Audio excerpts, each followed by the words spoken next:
नमस्कार सभी साथियों को। आज की इस वीडियो में हम डिस्कस करने वाले हैं कुछ मल्टीपल चॉइस क्वेश्चन जो कि उत्तराखंड लेक्चरर स्क्रीनिंग के लिए बहुत ही महत्वपूर्ण साबित होंगे। तो पहले नंबर का क्वेश्चन आपके सामने है, महेंद्रगिरी की जो पहाड़ियां हैं वो किस राज्य में स्थित है। महेंद्रगिरी की पहाड़ियों की बात चल रही है, तो किस राज्य में स्थित हैं? झारखंड, पश्चिम बंगाल, छत्तीसगढ़ या उड़ीसा। चार हमारे पास ऑप्शन है और जो इसका करेक्ट आंसर हो जाएगा वो क्या हो जाएगा? इस क्वेश्चन का जो करेक्ट आंसर होगा वो हो जाएगा उड़ी उड़ी उड़ीसा। ठीक है, उड़ीसा इसका करेक्ट आंसर हो जाएगा। उड़ीसा के कौन से जिले में स्थित है ये? महेंद्रगिरी की पहाड़ियों की अगर बात की जाए तो कौन से जिला कौन सा है? गजपति। आपको याद रखना है, गजपति। गज का मतलब क्या होता है? हाथी। गजपति जिले में ये महेंद्रगिरी की पहाड़ियां स्थित हैं। अब ये जो महेंद्रगिरी चोटी है इसकी ऊंचाई कितनी है? ठीक है, महेंद्रगिरी की जो चोटी है यानी कि जो पहाड़ियां हैं इनकी ऊंचाई कितनी है? 1510 मीटर है। ध्यान देना है, कितना मीटर है इसकी हाइट? 1510 मीटर इसकी हाइट है, ये आपको ध्यान रखना है। ठीक है, अब बात करें इसी के बारे में, तो जो कि इसको पहले अगर 1986 की में अगर बात की जाए, 1986 में इसको कौन सा दर्जा मिला था? 1986 की बात चल रही है। 1986 में जैव विविधता हॉटस्पॉट, जैव विविधता हॉटस्पॉट, याद रखना है, जैव विविधता हॉटस्पॉट, जो जैव विविधता हॉटस्पॉट के नाम से इसको यानी कि का नाम दिया गया। कहने का मतलब 1986 में इसको क्या नाम दिया गया, किस रूप में इसको नामित किया गया? इसको जैव विविधता हॉटस्पॉट के नाम से। और 2014 में अगर बात करें इसी की, तो 2014 में इसको किस नाम क्या नाम दिया गया इसको? फिर से 2014 में इसको जीव मंडल संरक्षण के रूप में नामित किया गया। जीव मंडल संरक्षण, याद रखना है, जीव मंडल संरक्षण, प्रोटेक्शन कहने का मतलब है। ठीक है, जीवमंडल संरक्षण के नाम से भी इसको जाना गया 2014। ठीक है, 1986 में जैव विविधता हॉटस्पॉट। और कहाँ स्थित हैं ये महेंद्रगिरी की पहाड़ियाँ उड़ीसा में स्थित हैं। उड़ीसा के गजपति जिले में स्थित हैं। 1510 मीटर इनकी हाइट है। 1986 में जैव विविधता हॉटस्पॉट का नाम दिया गया, 2014 में जीवमंडल संरक्षण का नाम इसको दिया गया। बढ़ेंगे नेक्स्ट क्वेश्चन की ओर। अगला क्वेश्चन आपके सामने है जो कि क्या कहता है, देखिए, इकोनॉमिक्स से रिलेटेड क्वेश्चन है। ठीक, क्वेश्चन क्या कहता है? पूर्ति वक्र की बात चल रही है। सप्लाई कर्व वह बिंदु है जिस पर कोई फर्म केवल सामान्य लाभ अर्जित करती है। सप्लाई एक पूर्ति होती है, एक होती है डिमांड। एक सप्लाई होती है, एक डिमांड। ठीक है, यहाँ पे सप्लाई की बात चल रही है, पूर्ति वक्र। ठीक है, जो सप्लाई कर्व है पर वह बिंदु जिस पर कोई फर्म जो है केवल सामान्य लाभ अर्जित करती है, तो वो बिंदु कौन सा कहलाता है? ब्रेक इवन बिंदु कहलाता है, ब्रेक थ्रू कहलाता है, निकास बिंदु कहलाता है, या आय बिंदु कहलाता है? तो ये कहलाता है ब्रेक इवन बिंदु कहलाता है। ठीक है, ब्रेक इवन पॉइंट कहलाता है, कहने का मतलब है ब्रेक इवन बिंदु के नाम से इसको जाना जाएगा। बढ़ेंगे नेक्स्ट क्वेश्चन की। अगला क्वेश्चन क्या कहता है? नेक्स्ट क्वेश्चन आपके सामने है जिसमें पूछा जा रहा है किसी उत्पाद, किसी भी प्रोडक्ट की अगर हम बात करें तो, या किसी वस्तु की बात करें तो उस पर एमआरपी जो अंकित होता है, तो एमआरपी क्या होता है? एमआरपी का मतलब होता है मैक्सिमम रिटेल प्राइस होता है। क्या होता है? Maximum retail price. ठीक है, ये आपको ध्यान देना है, मैक्सिमम रिटेल प्राइस, तो अधिकतम खुदरा मूल्य, तो मैक्सिमम रिटेल प्राइस, यानी कि बी ऑप्शन इसका करेक्ट हो जाएगा। बढ़ेंगे नेक्स्ट क्वेश्चन की ओर। अगला क्वेश्चन क्या कहता है, देखिए, नेक्स्ट क्वेश्चन हमारा जो है वो कहता है गिफिन वस्तुओं का संबंध निम्न में से किससे है? ये भी इकोनॉमिक्स से रिलेटेड क्वेश्चन है। अब गिफिन वस्तुएं क्या होती हैं? पहले आपको मांग का नियम अगर आपने सुना हो, तो मांग का नियम क्या कहता है? मांग का नियम कहता है, मांग के नियम की अगर बात करें तो मांग का नियम दो चीज़ों पे डिपेंड करता है। एक है कीमत, वस्तु की कीमत, और दूसरा मांग। ठीक है, मात्रा, कहने का मतलब है मांग का मतलब यहाँ पे मात्रा से है। ठीक है, मांग को हमने किस में दर्शा दिया? मांग की बात हम कर रहे हैं क्वांटिटी में, मात्रा आपको कितनी चाहिए। जैसे मैंने कहा कि मेरे को एक पेन चाहिए, तो उसकी कीमत 5 रुपये है। ठीक है, तो 5 रुपये अगर कीमत है तो मैं उसी पेन की कितनी मात्राएं खरीद रहा हूँ? ऐसे मान लीजिए 10 मैंने पेन खरीद लिए 5 के हिसाब से, तो कितने का हो गया? 50 रुपये का। ठीक है, तो कितने का हो गया 50 का। लेकिन अब इसकी कीमत 10 हो गई है, कीमत 5 से बढ़कर क्या होगी 10 होगी, तो मांग क्या होगी कम हो जाएगी। मैं 5 ही पेन खरीदूंगा क्योंकि मेरे पास तो टोटल जो मेरी पॉकेट मनी है यानी कि जो मेरे पास पैसे है वो 50 रुपये हैं। तो 50 रुपये में मैं आप कितनी पेन खरीद पाऊंगा। यहाँ पे मैंने ऊपर देखिए 5 रुपये कीमत थी तो 10 पेन खरीदी। अब 10 रुपये कीमत है तो मैं कितनी खरीद रहा हूँ 5। अब ये देखिए कहने का मतलब यहाँ पे भी 50 ही हो रहा है। लेकिन देखिए जब मांग जो है, जब कीमत कम थी तो मांग बढ़ी, अब जब कीमत बढ़ गई तो मांग कम होगी। तो मांग का नियम कीमत और जो मात्रा है उसके बीच विपरीत संबंध को दर्शाता है। कहने का मतलब है कीमत बढ़ेगी तो मांग घटेगी, कीमत बढ़ रही है तो मांग घटेगी, और कीमत घट रही है तो मांग क्या हो जाएगी बढ़ जाएगी। ये आपको ध्यान देना है, विपरीत संबंध को दर्शाता है मांग का नियम। लेकिन इसके ठीक अपोजिट हमारा ये नियम काम करता है जो कि गिफिन विरोधाभास है। गिफिन विरोधाभास आपने सुना होगा, गिफिन वस्तुएं मीन्स घटिया वस्तुएं। गिफिन विरोधाभास क्या कहता है, कम कीमत होगी तो कम कीमत पर कम मांग, कम कीमत पर जो है कम मांग होगी और अधिक कीमत पर अधिक मांग होगी। अब ये कैसे पॉसिबल है, कम कीमत कम मांग, अधिक कीमत तो अधिक मांग। ठीक, ये कहता है गिफिन विरोधाभास। तो गिफिन विरोधाभास क्यों ऐसा कहते हैं, जैसे आप कहीं लोकल मार्केट से कोई चीज़ खरीदते हैं तो उसकी कीमत सपोज डेट आप, मैंने कहा आप एक जैकेट खरीद रहे हैं तो 500 रुपये है, तो आपके दिमाग में आएगा कि ये हो सकता है ये इसकी जो है जो क्वालिटी है वो अच्छी नहीं है, तो कम कीमत है तो आप उसको नहीं खरीदते हैं। यानी कि जैसे घर की मुर्गी दाल बराबर, आपने सुना होगा। वही चीज़ अगर वही जैकेट आपको किसी मॉल या किसी बड़े उसमें मिल जाए शॉप पे, अगर उसकी कीमत 1500 भी हो तो आप उसको खरीदने के लिए तैयार हो जाते हैं, क्योंकि आप क्या देखते हैं ब्रांड, उसमें जो एक स्टिकर अगर लगा दिया जाए तो आप उसको 1500 में नहीं तो थोड़ा कम करा के तब भी उसको 1200 के आसपास खरीद लेंगे। तो ये किस पे डिपेंड करता है, कहने का मतलब क्वालिटी पे भी कभी कभार होता है, लेकिन कभी कभार जो है सोच के ऊपर भी डिपेंड करता है, ठीक है ना।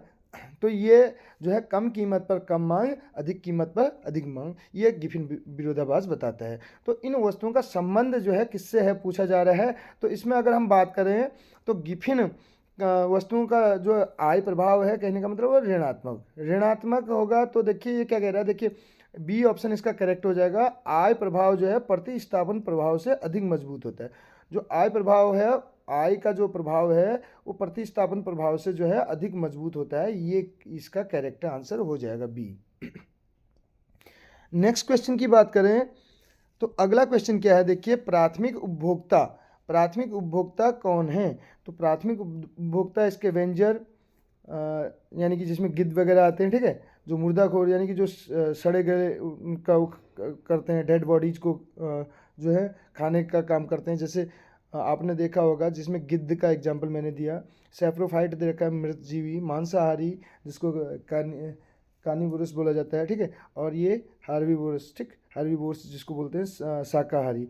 तो शाकाहारी इसका करेक्ट आंसर हो जाएगा क्योंकि शाक पे डिपेंड करते हैं, पेड़ पौधों पे डिपेंड करते हैं, तो ये प्राथमिक उपभोक्ता में आ जाएंगे। मैंग्रोव वन जो है लास्ट क्वेश्चन है, मैंग्रोव वन कहाँ पाए जाते हैं। तो मैंग्रोव वन कहाँ पाए जाते हैं, तो मैंग्रोव वन पाए जाते हैं कहाँ पर, सी ऑप्शन इसका करेक्ट हो जाएगा। ज्वार भाटा से प्रभावित तटों पर जो है मैंग्रोव वन पाए जाते हैं, ये आपको ध्यान देना है। मैंग्रोव वन कहाँ पाए जाते हैं, ज्वार भाटा से प्रभावित तटों पर पाए जाते हैं, और ये छोटे पेड़ या झाड़ी होते हैं। मैंग्रोव वन में जब अगर बात करें तो किस टाइप की चीज़ें आपको देखने को मिलेंगे, छोटे पेड़ या झाड़ियाँ आपको यहाँ पे देखने को मिल सकती हैं, छोटे पेड़ या झाड़ियाँ आपको देखने को मिल सकती हैं, ठीक है। और ये कहाँ पे पाए जाते हैं, जो मैंग्रोव वन है ये कहाँ पाए जाते हैं, समुद्र तटों पर या नदियों के मुहानों पर पाए जाते हैं, समुद्र तट या नदियों के मुहानों पर पाए जाते हैं, समुद्र तट या नदियों के मुहानों पर ये पाए जाते हैं, नदियों के मुहानों पे पाए जाते हैं, ठीक है, ध्यान रखना है। मैंग्रोव वन कहाँ पाए जाते हैं, समुद्र तटों पर या नदियों के मुहानों पर पाए जाते हैं, या दलदली भूमि अब जो समुद्र तट है या नदियों के जो मुहाने हैं वहाँ पे कैसी भूमि रहती है, दलदल वाली, ठीक है, दलदली भूमि पर पाए जाते हैं। कहने का मतलब है किस टाइप की भूमि पर पाए जाते हैं, दलदली भूमि पर पाए जाते हैं कौन, मैंग्रोव वन, ठीक है। तो बढ़ते हैं अगले क्वेश्चन की ओर। अगला क्वेश्चन क्या कहता है, देखिए अगला क्वेश्चन हमारा क्या कह रहा है, देखिए ये क्वेश्चन कहता है कि सूक्ष्म शिक्षण की बात चल रही है। सूक्ष्म शिक्षण की जो व्याख्या है के लिए कौन सा कथन सर्वोत्तम है। हम बात कर रहे हैं माइक्रो टीचिंग की। हम किसकी बात कर रहे हैं, माइक्रो टीचिंग की हम बात कर रहे हैं। हम बात कर रहे हैं माइक्रो टीचिंग की। तो माइक्रो टीचिंग जो है किसके लिए ज़रूरी होती है, ट्रेनिंग टेक्निक्स के लिए, प्रशिक्षण, ठीक है, स्किल डेवलपमेंट के लिए होता है ना, स्किल्स का विकास करने के लिए माइक्रो टीचिंग जो कराई जाती है। आपको पता होगा, आपने भी की होगी बीएड के दौरान पे माइक्रो टीचिंग। बढ़ेंगे अगले क्वेश्चन की ओर। नेक्स्ट क्वेश्चन क्या कहता है, देखिए अगला क्वेश्चन हमारा कह रहा है कि शिक्षा से रिलेटेड क्वेश्चन है, शिक्षा आयोग से रिलेटेड क्वेश्चन है हमारा नेक्स्ट क्वेश्चन, जो कि कहता है शिक्षा आयोग की बात चल रही है, यानी कि राष्ट्रीय शिक्षा आयोग निम्नलिखित उल्लिखित आयोग के अध्यक्ष कौन थे। शिक्षा आयोग की बात चल रही है तो कौन हो जाएंगे, दौलत सिंह कोठारी, ठीक है, DS कोठारी, ठीक है, इनके नाम पे कोठारी आयोग, यानी कि 1964-66 आपको याद रहना चाहिए। 64 में इसकी स्थापना, यानी कि इसने सिफारिश की थी। 66 में इसने क्या किया था, अपनी रिपोर्ट जो है सरकार को सौंपी थी। और इसी ने जो है 10+2+3 इसकी भी सिफारिश इसी ने की थी, 10+2+3, ठीक है, शिक्षा के पुनर्गठन का इसने सुझाव दिया था। ये भी आपको ध्यान रखना है। इसको राष्ट्रीय शिक्षा आयोग के नाम से भी जाना जाता है। राष्ट्रीय शिक्षा आयोग के नाम से इसको जाना जाता है, ठीक है। इसकी रिपोर्ट का नाम क्या था वो आप बताएंगे। राष्ट्रीय शिक्षा आयोग की जो रिपोर्ट थी उसका नाम क्या था, उसको क्या नाम दिया गया था, ये आपको बताना है।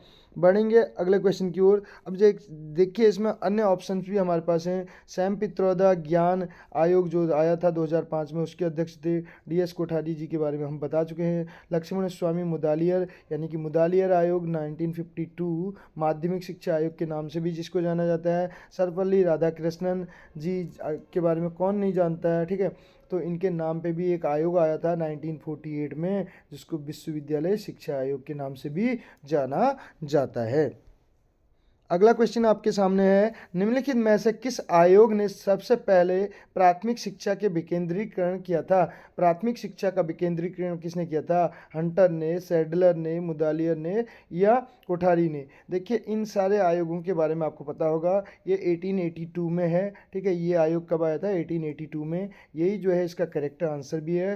हंटर जो है यहाँ पे एक सदस्य भी थे, उन्हीं के नाम पे हंटर कमीशन रखा गया था, ठीक।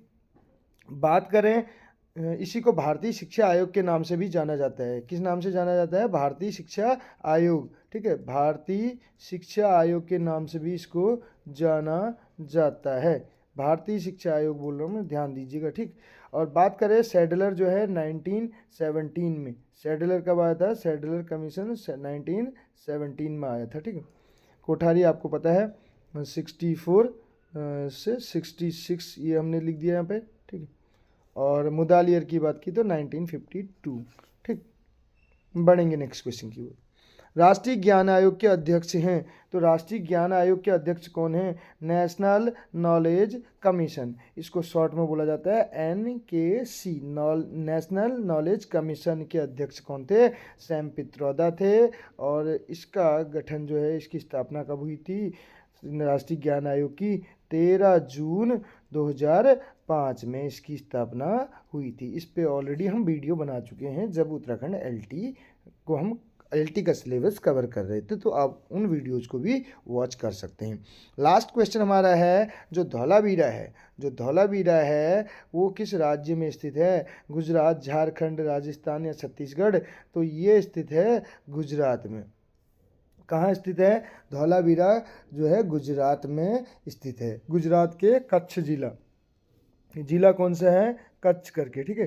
तो इस चीज़ को भी आपको ध्यान देना है, कच्छ जिले में ये है, कहने का मतलब है कौन, धौलावीरा है क्या, एक पुरातात्विक स्थल है। क्या है, पुरातात्विक स्थल है,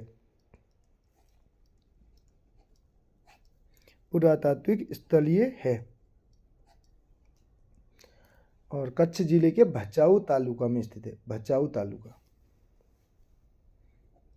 बचाऊ, ठीक है, ये क्या है, तालुका में ये स्थित है।